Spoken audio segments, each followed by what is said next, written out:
So, today's topic. All right, we all love it when our men are vulnerable and show emotion, right? Yes. Well, according to singer Rihanna, it depends what they're crying about. That's right. Rihanna posted this meme to Instagram that said, if we get together and your ex died and you cry, you single. Yes, Rihanna. Yes, Riri. Could you imagine somebody says you and you start weeping? I'm sorry, I think that there is a time and a place for everything, and I think if you have such uncontrollable emotion when it comes to that person that you can't even control it to not do it in front of your current spouse, that you might still have some type of feelings for that person. 100,000% I agree. So angry. So mad.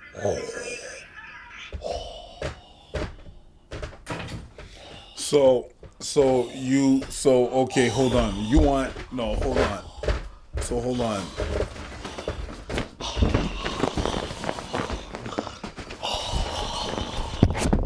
So do you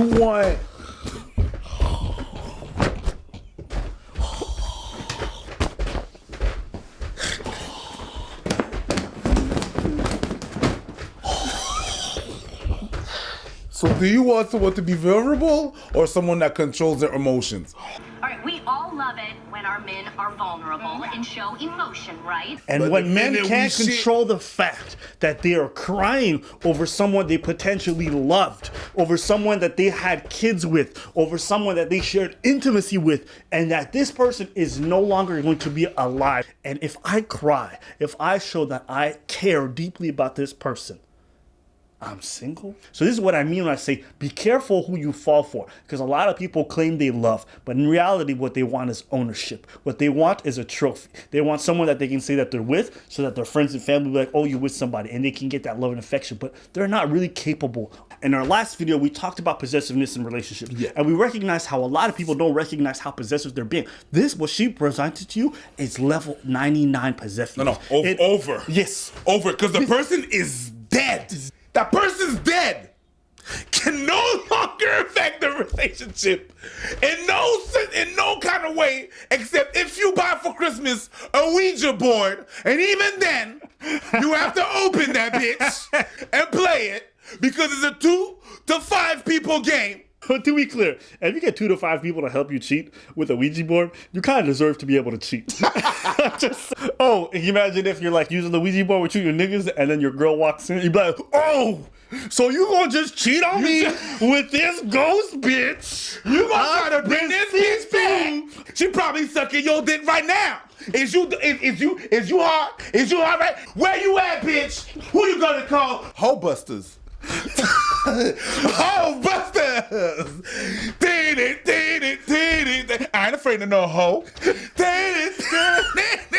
With this relationship, apparently you're only bound to this area, so your spirit could be free and my spirit could be free. You know what I mean? I know this is a situationship, but I'm not ready for a ghost-situationship. I just want to say goodbye, Ghost Bay.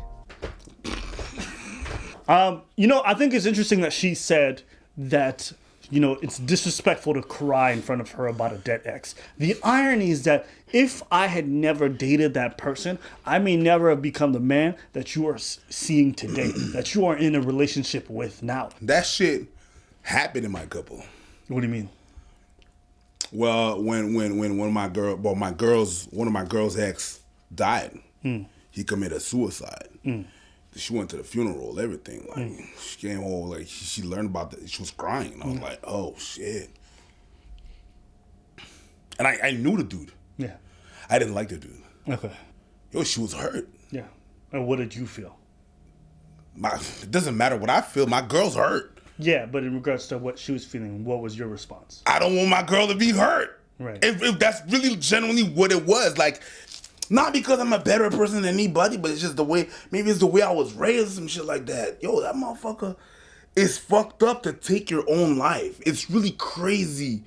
Can you imagine crying over someone that ends their journey? Yes, I can. Yeah. The only thing I could do was be there when she wanted and give her space when she needed to have space. She went to the funeral. She's like, my girl was like, do you mind if I go to the funeral? I'm like, no, shit, go. I have friends that I'm no longer friends with, that I haven't been friends with for 10, 15 years, either because we grew apart and all that stuff. But those people were a big part of my lived experience. I mean, I was spending every single day with these people, and then after a while, it just kind of fizzled out because of a difference in perspective. But if I were to find out today that my childhood friends just died randomly, it would bring me a whole bunch of sadness. Whack. And they were necessary for me to get to where I am today. So I just hope that they get to where they need to go to be happy for That's themselves. it. I'm not even trying to say that I'm a better person than whatever, but it's just, how I was raised. It's just like, can we put this? Can I just say though, you are a better person.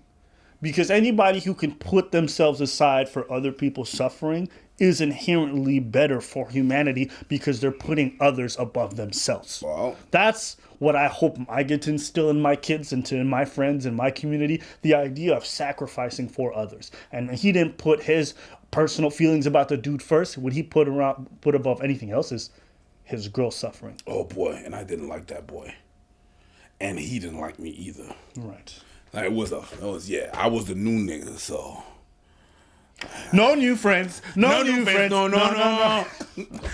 I get you guys might be feeling, look, it's normal. It's perfectly normal to feel maybe a little bit of jealousy, maybe a little bit of anger. And you feeling that doesn't inherently make you a bad person. What you feel is not determining who you are as a human being. How you act, however, is. If you deny somebody the opportunity to mourn the death of someone they used to love, then that is where you make a terrible action.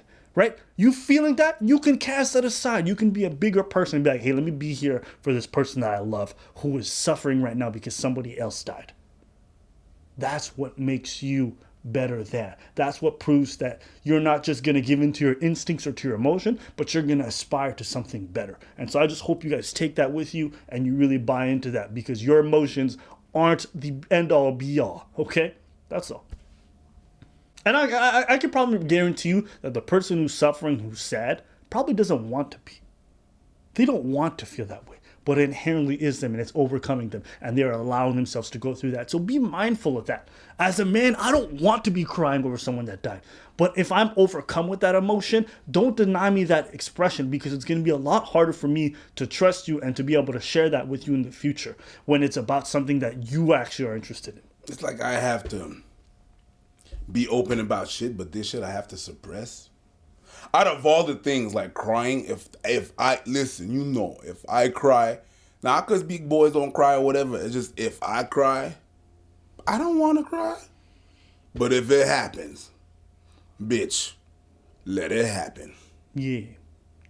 Get out the way. Get out the way. But you want to know how I know she lacks a lot of empathy? Because if you listen to what she said, I think if you have such uncontrollable emotion when it comes to that person that you can't even control it to not do it in front of your current spouse. So you see how all this is centered around herself? Her husband lost somebody that he was dear with him, right? Dead. And she's thinking about how she feels once again. It's not so much selfish. It's also the fact that your lack of self-esteem is at a lowest. That someone that is dead affects your way of being. Threatens you. You feel threatened that somebody that's dead? Boo-boo. It's okay. You already won. Your pussy's still warm. And even if he likes cold pussy, put ice in there. There's only been 2 times in our 9-year marriage that I've seen Freddie cry. One was the passing of his father, and then the other before that was the day we got married. Yeah. So if I were to see this man next to me cry over another... And this is what makes me really annoyed with women when it comes to their speeches on, hey man, be more vulnerable. Hey man, show more emotions. You want us to show emotions when it's convenient for you. Which is why most men don't actually want to show you guys emotions because a lot of women are not worthy of it. On one hand, you appreciate the magnitude of our cries when we do cry, meaning we cry over our father and we cry over our marriage, right? Because you're like, oh, this is so amazing. He's willing to let me see it.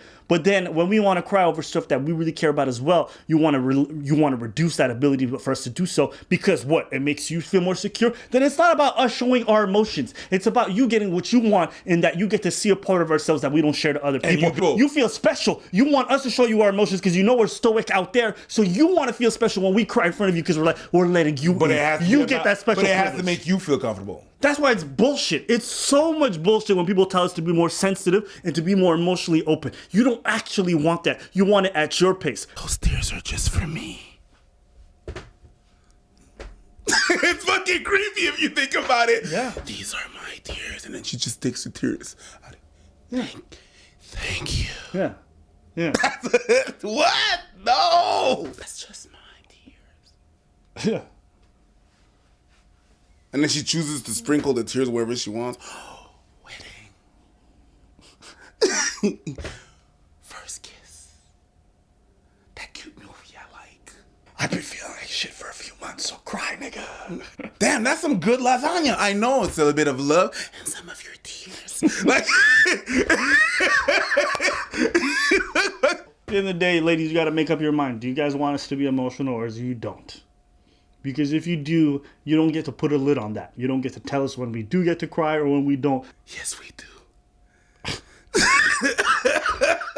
Sorry, that's my new character, the creepy lady. And you said I'm naturally creepy, nigga. You are killing the role. I got it. Hey, as head creep in this duo, I would like to say that I'm quite impressed with your Gollum-like voice. Well, I learned from the best.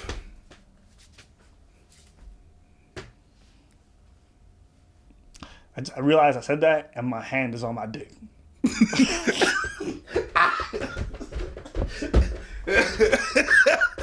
Yeah, goddamn, dude. It's okay. There's a couple tissues between. Anyways. Tissues? Huh?